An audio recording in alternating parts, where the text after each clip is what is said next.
the Niger Delta, a land of stark contrasts. From above, we see a tapestry of lush mangroves and winding waterways, nature's bounty in full display. But as we descend, another reality comes into focus. Crumbling infrastructure, polluted water, and faces etched with worry tells a story.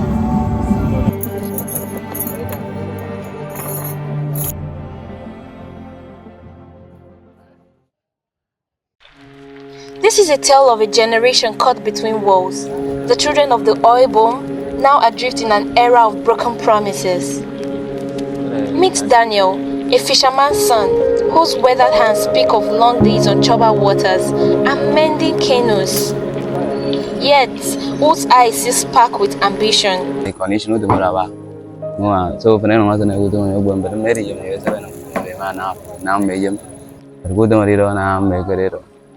I don't say in 3 days. So then I have 4 days. Again, I shall one.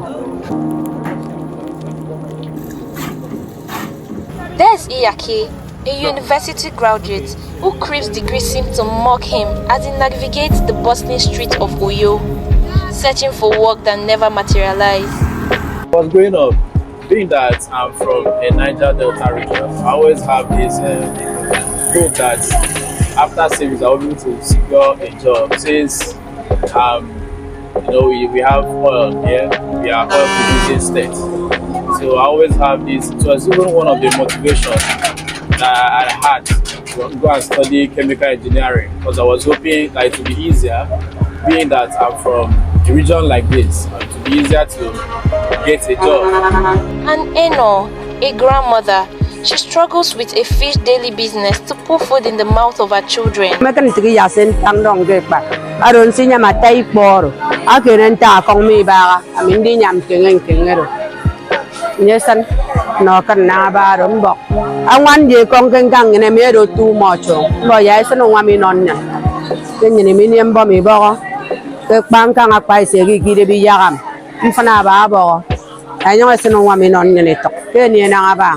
I go send you come in and be business. Me ba, me ma see the back me a fun body so song.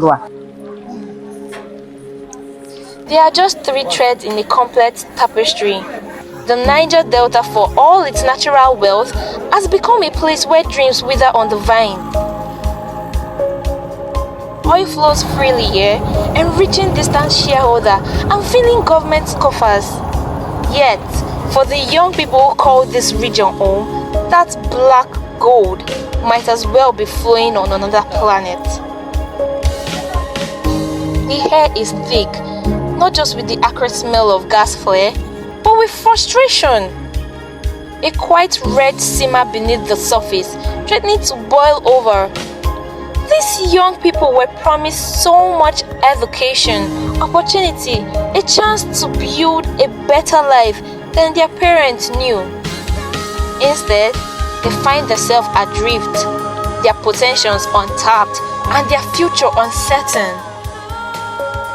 But in the darkness corner of the Delta, a resilient spirit endures. For this is not just a story of loss and disappointment, it is a story of human tenacity, of dreams that refuse to die, and of a generation determined to write its own future, if only given a chance.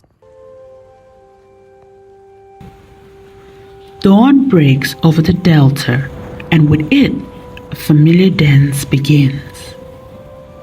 In a tiny apartment on the outskirts of Uyo, Iyake smooths his treasure, checks his reflection, and steels himself for another day of rejection. His university degree, once a source of pride, now feels like a millstone around his neck. Overqualified, they tell him at office after office. No experience, they say at others. The contradiction would be laughable if it weren't so heartbreaking. Deserve to be explored, deserve good life, deserve to have something to do. Being that we are one of the oil producing states, and we know the quota that we send to the federal government, the quota that is coming from this state.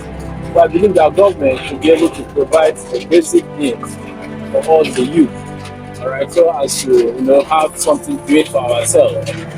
If you look around now, most of the youth are into robbery, they are into cultism as a result of not getting jobs. And if you check around, most of them are also graduates. They have degrees, they graduated from school. But because they don't have something doing, they end up joining bad gangs, doing stuff that they are not supposed to do. They're joining cultists, robbery and the rest. So I believe government can also make programs, make provisions for people youth from Niger Delta that they graduate from school. They have ready-made programs, all right, kept for them to just enroll like that. Coming out they just enroll instead of wasting time, right, trying to find something doing, and they end up doing bad things, right? So the government can set up programs, set up a program, all right, that is good enough that as you are finishing school, you can just go in and start it. So I commend the government. I believe they are doing well too. I believe they should do more. All right. Miles away, Itai Fyong, a father and husband who gets loan for a business he uses to train his children. He laments about the cost of premium motor spirit, fuel, which has worsened the transport system and hiked the cost of living. I'm a business and come again train my children, get school, get everything.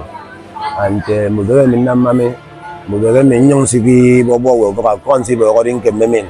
Mayem de ebo gom me ne bin no mina ko ka bunno kem semben kan na mudore me. Eyo na mfole me murwa. Sem me we kana de e madu gondo yo fonde nyan. You need security kam mo go di binyong iba madu gondo di stop.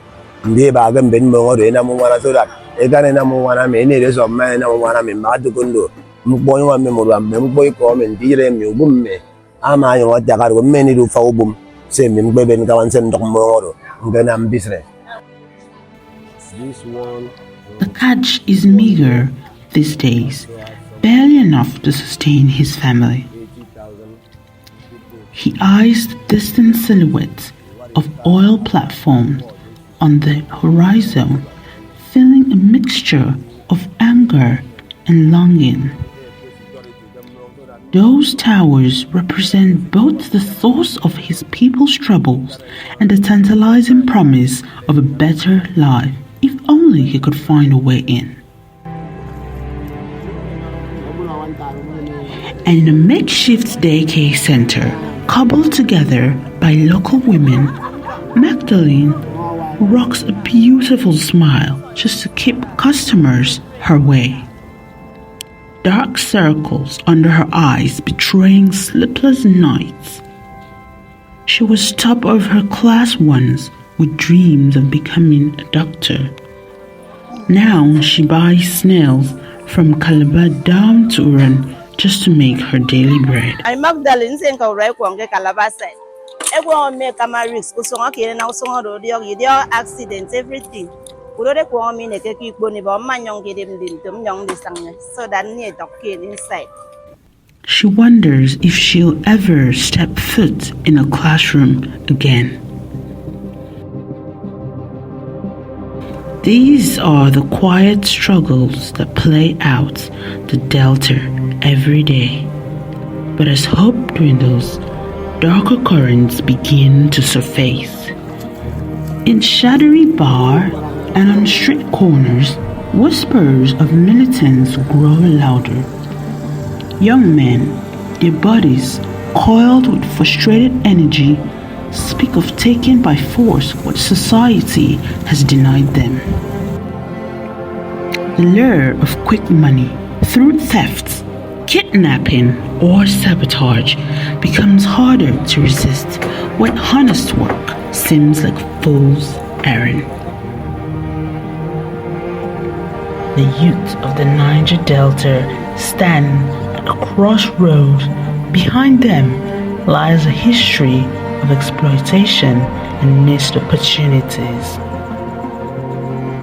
Before them stretches a future not yet written, With every small act of defiance, every moment of innovation, every hand extended in collaboration, the pushback against the tides of history.